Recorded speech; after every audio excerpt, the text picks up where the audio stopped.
The devil uses loss, misery, and sickness as a way to have hopelessness in the Lord and as a way to curse the Lord and to believe that God is not with you, to believe that this is the end, to believe that this is all that God has for you, and that's just not the truth. And I speak about personal experience as well, to where lately I've been under the weather, to where when I'm sick, I tend to read my Bible less.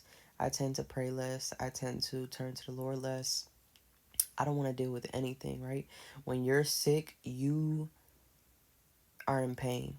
And when you're in pain, when you're at your lowest, when you feel like um, there's no lower you can go, you tend to feel like God forgot about you.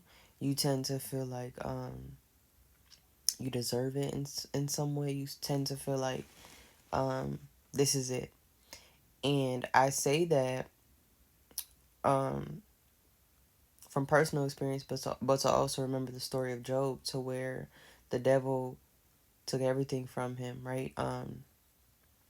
He was a righteous man, right? He was favored by the Lord, and the devil took his family away. The devil took his property away. The devil took his um made his health situation horrible, right? He put boils on his body, and it got to the point to even his wife told him to curse God and die, right?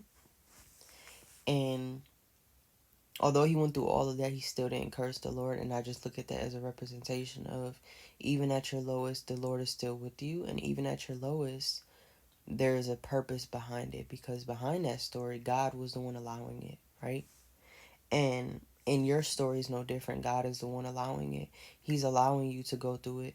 He's allowing you to go through pain. And I tend to look at it as a test, to test your faith, to see how low can you go to where you finally curse God, right? Because God knows how much temptation you can handle, um,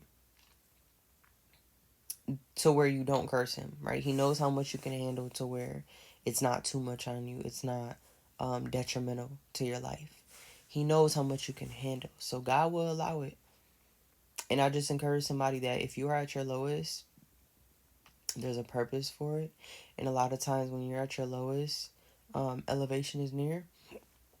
A lot of times when you're at your lowest, there's no lower you can go. So there's only up from here. And without a test, there's no testimony. Without hard times, there's no story to tell. So just look at it like that. Look at it as if when you're finally out of this, because you will get out of it, you have a story to tell. You have a testimony to um, help God get the glory, right? You have a testimony to tell to help people get closer to God and become saved and have salvation. Because when they hear your story and they see how down bad you actually were and you didn't curse God and God actually got you out of it, they can turn to the Lord. So I just felt the need to tell that story because I woke up in the middle of the night, and I haven't woken up in the middle of the night in a while. It's 5:49 a.m. So when I wake up in the middle of the night, these messages are pretty important because I feel as if the Lord is speaking to me. This is the only time to where I'm not distracted, to where he can truly speak to me and I can listen.